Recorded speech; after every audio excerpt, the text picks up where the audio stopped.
দিয়ে হয়, এবং নিম হচ্ছে শরীর পক্ষে অত্যন্ত প্রয়োজনীয় একটি বস্তু। স্কিন ডিজিজ হয় না বা অন্য কিছু হয় না, যেমন তুলসী। যেমন তুলসীর মাহাত্ম আছে। এই যে আমরা তিলক ধারণ করছি, তো তিলকের ভীষণ মাহাত্ম আছে। কি কি মাহাত্ম তিলকের? কোথায় কি অবস্থান করেন তিলকের? কোথায় কি অবস্থান করেন? আমরা মন্ত্র পাঠের আগে বলি কি ওম। ওম বলি তো, কিন্তু কথাটা ওম নয়, ওম। ওম। অ মানে ব্রহ্মা, সৃষ্টিকর্তা, তিনি থাকেন তিলকের বাম পাশে। দেখুন তিলকের মর্যাদা কোথায়। এ থাকেন বাম পাশে, সৃষ্টিকর্তা। তো সৃষ্টি করলো, পালন কে করবেন? ভগবান। তমেব পিতা চ মাতা, তমেব বন্ধুশ্চ সখা, তমেব বিদ্যা দ্রবিণাং, তমেব সর্বং। আমি কিন্তু একটুখানি ডিস্টার্ব করি, আমি আজকে আসতে পারতাম না, ভীষণ প্রেশার, কিন্তু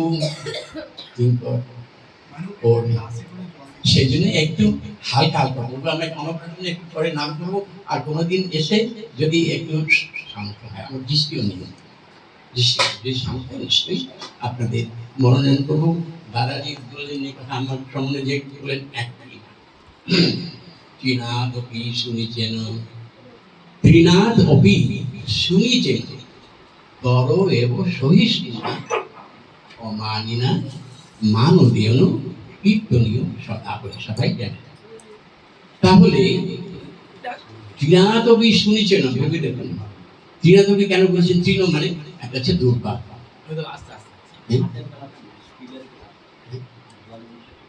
এক হচ্ছে তৃণ মানে এক হচ্ছে দুর্বা।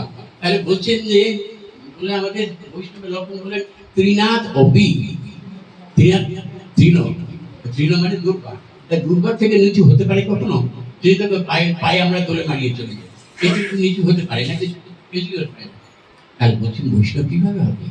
তৃণ থেকেও এক আছে দুর্বার থেকেও। কেন বলছেন?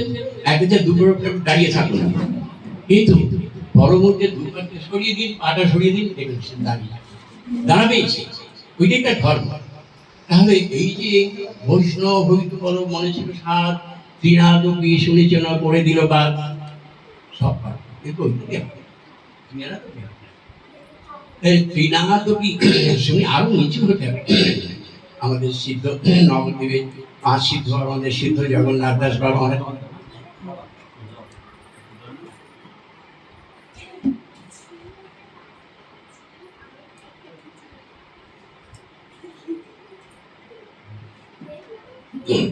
নবদ্বীপের সিদ্ধ জগন্নাথ বাবা, আর হচ্ছে গৌর কিশোর বাবা। যদি নবদ্বীপে কেউ যান, গৌর কিশোর বাবার ওখানে যদি যান, দেখবেন সিদ্ধ পুরুষ নেই, সিদ্ধ সবসময় মাথা নিচু করেছে, তার মুখ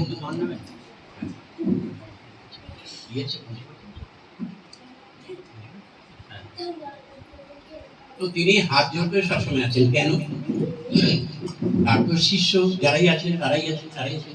কিন্তু কলিযুগে আবার বলছে, কলিযুগে নাম দিলে গতি নেই, আর হরের নামই তো কেবলম কলম নাচতে গতির অন্যথায়। ওই সিদ্ধ আবার সবসময় কি করতেন? কোনো বিগ্রহ কিন্তু সেবা করতেন না, তিনি শুধু নাম বিগ্রহকে খোদাই করে দিলেন, একখানা পাথরে খোদাই করে নাম। কলিযুগে নাম রূপে কে? কৃষ্ণ। এই তো, তাহলে নাম রূপ, তাহলে নাম আর নামই এক। আপনি হাজার লক্ষ লোকের মানুষকে কেউ যদি যান, আপনার হয়তো শ্যাম, কেউ যদি ডাকে বাবার শ্যাম শ্যাম বলে কেউ ডাকে, তাহলে নিশ্চয়ই আপনি সারা দেবেন, আর কেউ সারা দেবেন না। ভগবান আমাদের অনেক, ভগবান আমাদের অনেক, কিন্তু কৃষ্ণস্তু ভগবান স্বয়ং, কৃষ্ণস্তু ভগবান স্বয়ং, অর্থাৎ কৃষ্ণই ভগবান, আর কেউ নয়। কৃষ্ণ ভগবান, শ্রীকৃষ্ণ, কৃষ্ণ ভগবান, তফাৎ আছে। আগে ভগবান নাম করা হয় কেন? কৃষ্ণের, ভগবান শ্রীকৃষ্ণ, আর অমুক ভগবান অনেক ভগবান, কিন্তু কৃষ্ণ তো ভগবান স্বয়ং। কেমন? তিনি হচ্ছেন কে? অনাদির আদি গোবিন্দ সর্বকারণ কারণ। তো ওইটাই যে বলছিলাম, যে এখানে যদি ব্রহ্মা থাকেন, এখানে বিষ্ণুকে তিনি পালন করতে রয়েছেন। সংহার রূপে রয়েছেন দেবাদিদেব মহাদেব। তো দেবাদিদেব মহাদেবকে যদি সংহারের কর্তা ধরি, কিন্তু সেটা কি করে হবে? কারণ শিব ঠাকুরের এক নাম আশুতোষ, ভোলানাথ, অনেক নাম, তার মধ্যে ভোলানাথ আশুতোষ, তাই তো? তার মধ্যে দেখবেন শিব ঠাকুরের অঙ্গে কিন্তু ধরণীধর আছে, সর্প রয়েছে।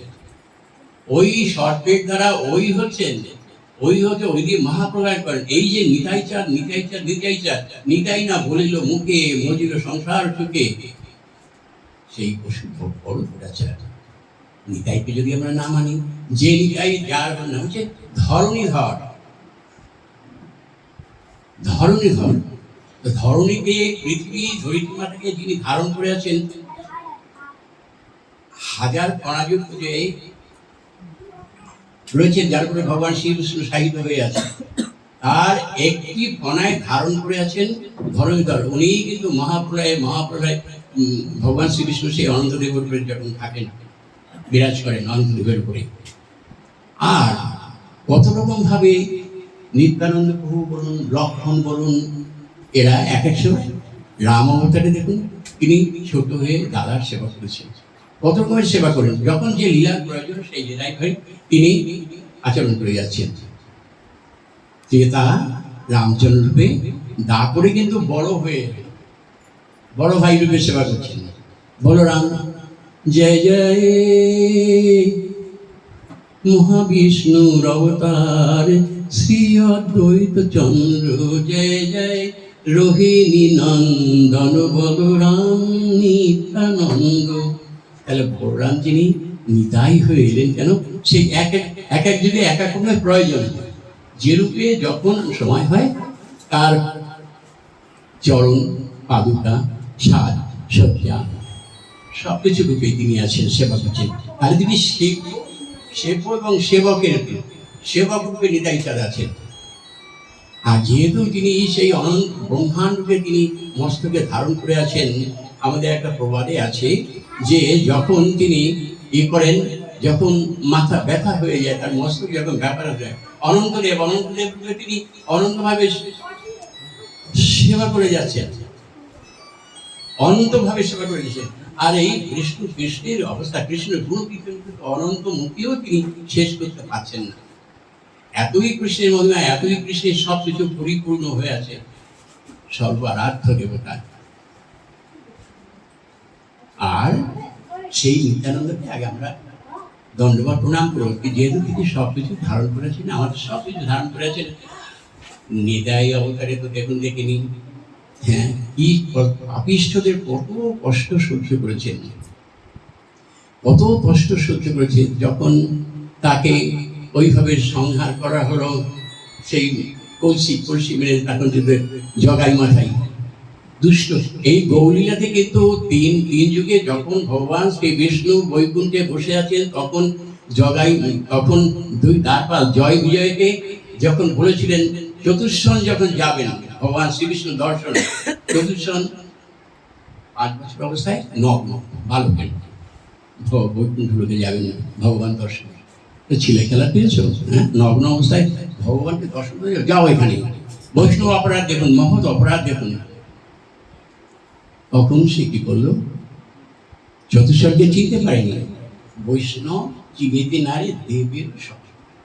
আর প্রকৃত বৈষ্ণব কিন্তু সবসময় নিজেকে আপন দিয়ে ঢেকে রাখে। কারণ শ্রীজীব গোস্বামী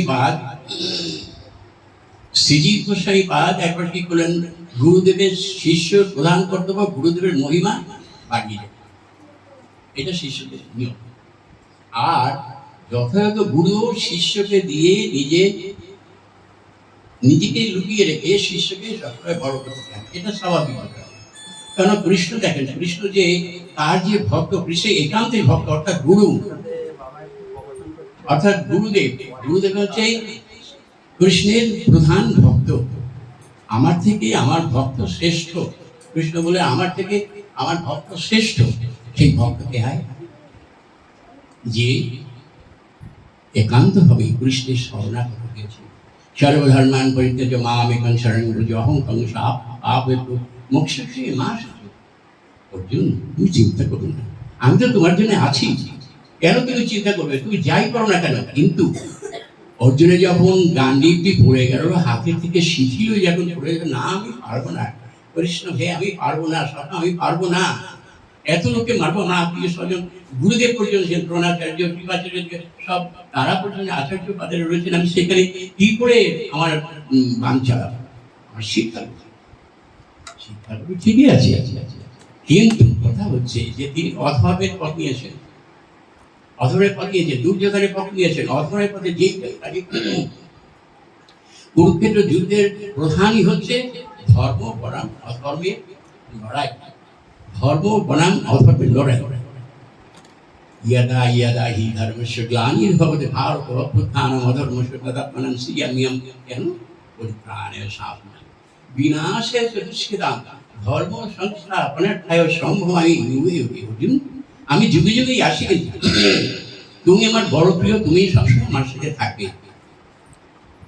যখন যখন ধর্মের গ্লানি হয়, তখন তখন আমায় আসতেই হবে, আসতেই হবে, কারণ ধর্ম আমার প্রাণ, আমি ধর্মের প্রাণ।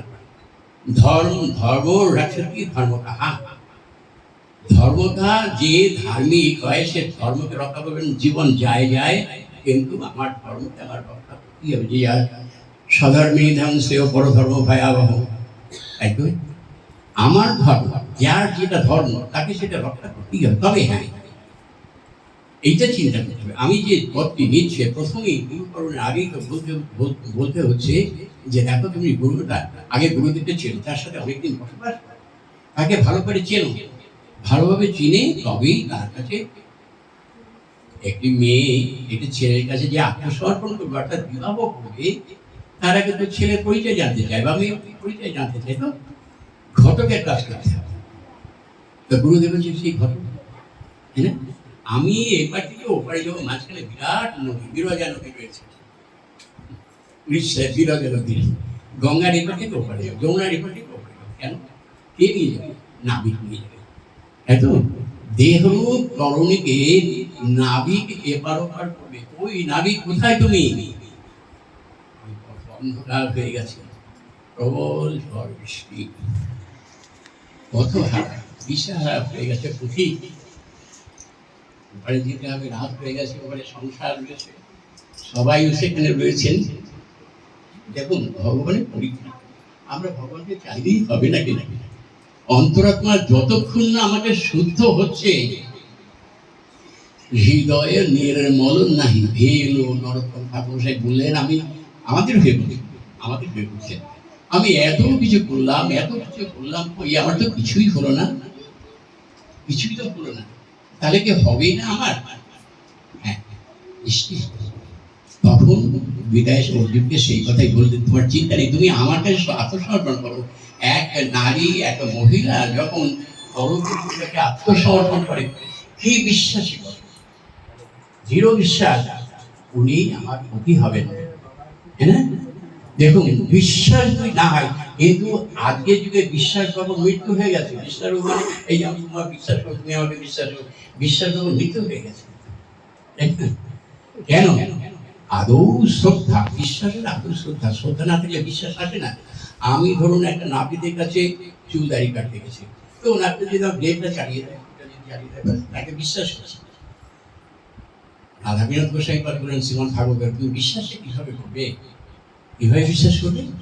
তুমি নাপিতকে যেমন বিশ্বাস করে যাচ্ছ, পর স্ত্রী বা পর নারী বা অমুকের মেয়েটি যখন পর পুরুষের কাছে সে যে খুন করবে এমন জ্ঞান তাকে যে হচ্ছে, হঠাৎ হচ্ছে এসব, তাহলে তবুও বিশ্বাস। তুমি ব্যাংকে রাখছো কোটি কোটি টাকা, ব্যাংক যে ফেল করবে না, মেরে দেবে না, গ্যারান্টি কিছু নেই। আপনারা তো সবাই শোনা, দেখুন তো আপনাদের কত লোকের কথা শোনা চলে গেছে, কিন্তু কিছুই করবার উপায় নেই, আপনার ছেলে বসে থাকতে হবে, তাহলে সেটা কি করতে? বিশ্বাস। আপনাদের কারবার, যারা স্বর্ণ ব্যবসায়ী, তাদের কারবারই হচ্ছে বিশ্বাসের উপর সম্পূর্ণভাবে। এত লোককে কাজে খাটাচ্ছেন বিশ্বাস। তাহলে ভগবান শ্রীকৃষ্ণ যে আমি একটু সংক্ষেপে করি, তারপর নাম না হাতের জন্য ও করবে, তারপর আমি একটু নাম করবো। আমি ভীষণ ভীষণ অসুস্থ, ওর জন্য আমাকে আসতে হবে। আপনারা সব অপেক্ষা করে আছেন, ভীষণ ভীষণ লেগেছে আমার, অনেক সেই সেই বেশি কথা বলতে পারবো না, আমায় ক্ষমা করে দেবেন, প্রথমে বলছি। তো সেই যে নাম আর নারীকে বিশ্বাস করে, যে নাম আমাদের যত শাস্ত্র আছে সব শাস্ত্রেই কিন্তু এই নামের কথা বলেছেন। তার মধ্যে একটি হয়ে গেল যে ত্রেতা যুগ। ত্রেতা যুগে যেহেতু রামচন্দ্র আগে আবির্ভাব হয়েছেন, পরে তো কৃষ্ণ আবির্ভাব হয়েছে, সেই জন্য তারা আগে হরে রাম বলে। এইটাই হচ্ছে তফাৎ। আর হরে কৃষ্ণ গৌর বলে গেলে যে হরে কৃষ্ণ কলি যুগে হরে কৃষ্ণের কোনো উপায় নেই, কোনো উপায় নেই, নাই নাই রণকার কি সত্য করে বললেন, সেই নামকে আশ্রয় করতে হবে। সেই নাম আর নামই কলিযুগে তো কৃষ্ণ অবতার নেই। তিনি যদিও হয়েছেন জগন্নাথ যুগে, যদিও হয়েছেন জগন্নাথে দেখুন কিছুই নেই, হস্ত পদটা কিছুই নেই, বিপরীত। নিজের লীলা নিজে শুনতে শুনতে শুনতে শুনতে এত মোহিত হয়ে গেছেন দাদা ভাই, এত মোহিত হয়ে গেছেন, এমনকি দাদাদের লীলা শুনতে শুনতে যেমন ভাবে বিগলিত হচ্ছেন সুভদ্রা মা, যেমন বিগলিত হয়ে গেছেন। অর্থাৎ দেখালেন যে দেখো হে ভক্তগণ, তোমরা সাবধান, সাবধান, ফের করি করো অবধান। তো আমার যাওয়ার কোনো উপায় নেই, তোমরা যদি ডাকছো, আমার তো পা নেই, আমি যাবো কি করে? আধার করতে হবে, আমার তো হাত নেই, আমি কি করবো? গর্বনিয়ে বা অধিকার আছে মা পরশুপদাচন গীতায় বললেন, অর্জুন তুমি কর্ম করো, করো দেখা, তুমি যেমন কর্ম করবে করবে তেমন ভাবে ফল। ধর্ম অর্থ কাম মুক্ত চতুর্বর্গ ফল দেওয়া হয়, ধর্ম অর্থ কাম চতুর্বর্গ ফল দেওয়া হয়, কিন্তু ধর্মের কথাও বলেছেন। এখন ধর্মটা আমাদের কি? ধর্মটা যাতে ধারণ করা যায়, কিন্তু এই ক্ষেত্রে ধর্মটার প্রধান কথা হচ্ছে, মুখ্য কথা হচ্ছে, যিনি নিষ্কপটে নিঃস্বার্থভাবে নিষ্কাম ভাবে কৃষ্ণ সেবা করবেন। আর আমাদের সেবা কিসের জন্য? সেবা মানে সুখ বিধান, সেবা মানে সুখ বিধান। কার সেবা করবো? ব্রজ গোপীরা যে সেবা করেছেন কিসের জন্য? নিজের স্বার্থের জন্য তো নয়। তারা সেজেছেন, অত সেজে গুজে গেছেন, রাসলীলায় গেছেন, নিজের জন্য তো নয়, কৃষ্ণ প্রীতির জন্যে। আমার কামনা বাসনা পূরণের জন্য আমি যদি যেটা করবো সেটা তো কখনো হয় না, সেটা কাম। কৃষ্ণ প্রীতি বাঞ্ছা করে ধরে প্রেম নাম, কৃষ্ণের সেবার জ্ঞান যখন করছেন সেটাই প্রেম নাম আছে। আর প্রেম, ভক্তি প্রেম কিন্তু আলাদা, ভক্তি প্রেম আলাদা। ভক্তি অনেক রকম হচ্ছে, আর শুদ্ধা ভক্তির সাথে যে কৃষ্ণের সেবা করা হবে, অর্থাৎ প্রভু তুমি সব। প্রভু তো সবাই হতে পারে না, প্রভু তুমি সব। প্রভু বলে তিন প্রভু, দুই প্রভু আর মহাপ্রভু, অর্থাৎ স্বামী, স্বামী অর্থাৎ প্রভু তুমি সর্বে সর্বা, আমি তোমার দাস। এই দাস রূপে আমরা যে ভজন করব, কিন্তু আমরা তো দাস। বৃন্দাবন লীলায় কিন্তু দাস নই, দাসী। দাসী না হলে সেবা করতে পারে না। এই যে নার্সিং করে, বরাবরই আমরা দেখি নার্সিং যারা করে তারা সব মেয়ে ছাড়া পারে না। সেবা ধর্ম মেয়েদের। দেখুন প্রত্যেক মায়ের ঘরে ঘরে কৃষ্ণ না থাকুন গোপাল আছে, এক করতে গোপাল সেবা করছে। গোপাল সেবা কৃষ্ণ সেবাতে কিন্তু আরো কষ্ট, আরো কষ্ট। যখন মথুরায় চৌবের ঘরে ছিলেন মদন মোহন, চৌবের ঘরে ওখানে সেবা পাচ্ছিলেন, তো কিভাবে সেবা করছেন দেখুন, নিষ্ঠার কাজ হচ্ছে, নিষ্ঠা। গোপাল সেবার জন্য সেই যথাযথ যদি নিষ্ঠা হয় তাহলে পরে সব কিছু মাপ হয়ে যায়। রাজার যদি একটা গুন্ডাও হয় আর মন্ত্রীর যদি একটা গুন্ডা হয়, তার 7 গুণ মাপ, সে মেরে মেরে এসে ছাড়িয়ে গেছে। তো কৃষ্ণ যদি একবার হওয়া যায় তাহলে তুমি যা করো তাহলে তো সেটাই হয়ে যাবে। কিন্তু কৃষ্ণ সেবা করতে করতে কিন্তু তখন মনটা হবে না, আমি তো এই পথে যাওয়া উচিত নয়, কখনই নয়। আমি কোন পথে যাচ্ছি, কোন পথে যাচ্ছি, তার জন্য অপেক্ষা করছি যে গুরু তিনি অন্ধকার থেকে আমাকে আলোর পথে নিয়ে যান। জ্ঞান তিমিরান্ধস্য জ্ঞানাঞ্জন শলাকায় চক্ষুরুন্মিলিতং তস্मै শ্রী গুরবে নমঃ। আশ্রয় করিয়া বন্ধু শ্রী গুরু চরণ, যাহা হইতে মিলে বেড়ে ভাই কৃষ্ণ প্রেম ধন। তাহলে গুরু সেবার জন্যেই কিন্তু গুরু সেবার মাধ্যমে কৃষ্ণ সেবার কৃষ্ণ বলছেন যে আমার থেকে আমার ভক্ত শ্রেষ্ঠ, আমার ভক্তের যদি শেষ সেবা করায় তা আমার সেবা থেকে অনেক গুণ। বাবাকে যদি কেউ সেবা করতে যায়, বাবার যদি কেউ কিছু করে, তার থেকে যদি সন্তানকে কেউ করে, আরে আমার সন্তানকে এত ই করছে, দেখো, বাবা যে হবে সে কখনই চায় না নিজের কৃতিত্ব চায় না। আমার সন্তানটিকে যদি হয় একটি কোনো পরিবারে যদি একটি ছেলে সে খুব বড় হয়, মা বাবার কতখানি গর্ব, কতখানি আনন্দ। কৃষ্ণ ভক্তের মধ্যে শ্রেষ্ঠ ভক্ত যার কোনো রকম এক কামনা বাসনা নেই, আর নিষ্কাম, নিষ্কাম কঠিন থেকে কঠিনতর। কৃষ্ণ সব থেকে সহজতর, সব থেকে কৃষ্ণ কিন্তু বহুদূর বহুদূর বহুদূর, তাকে দেখতেও পাবে না, কেউ দেখতে পাবে না, কিন্তু কেন দিতে পারবে, আসলে বহু দূর আমার থেকে না। কৃষ্ণ কিন্তু সব থেকে হৃদয়ে বসতেই আমার হৃদয়ে গেছে, বহুদূর না, আমি তাকে দূরে ঠেলে রেখেছি আমার কর্মের দ্বারা আমার আরাধ্য দেবতাকে, কারণ পরমাত্মা রূপে সর্বজীবে তিনি রয়েছেন, পরমাত্মা রয়েছেন, জীবাত্মা পরমাত্মা। পরমাত্মা রূপে যখন আছেন, তাহলে পরমাত্মা মৃত্যুটা কখন হয়, জীবাত্মা গেল গেল, পরমাত্মা যদি চলে যায় তাহলে পরে ঘর অন্ধকার, বড় হরি হরি বল হয়ে যাবে। তো হেন কৃষ্ণ যিনি আমার হৃদয়ে রয়েছেন, দ্রৌপদীর বেলায় দেখুন দেখি তারকানাথ মথুরানাথ করে কত বলেছেন, কত কি বলেছেন, কিন্তু কিছুই সারা পারেনি। যখন বললেন হে প্রাণনাথ, হে প্রাণেশ্বর, হে প্রাণনাথ, আমাকে রক্ষা করুন, দেখুন সঙ্গে সঙ্গে সঙ্গে সঙ্গে এরকম ভাবে যোগান দিয়ে গেছেন। অপবস্ত দুর্যোধনের মতো অসুর, সেও পর্যন্ত কিন্তু হয়ে গেল, খুব ক্লান্ত হয়ে গেল। সেইভাবে যদি তার উপরে আত্মসমর্পণ করে যে করা যায়, না হলে হবে না। গোপী এখন সমস্ত কৃষ্ণের কাছে আত্মসমর্পণ করেছিলেন। কৃষ্ণ যখন বেণু বাদন করলেন, বংশীবজ্রকে বেণু বাদন করলেন রাসলীলার জন্য, অত রাত্রে যখন বেণু বাদন করলেন, সমস্ত গোপীরা ছুটে গেলেন সেখানে, ওই গভীর রাত্রে সবাই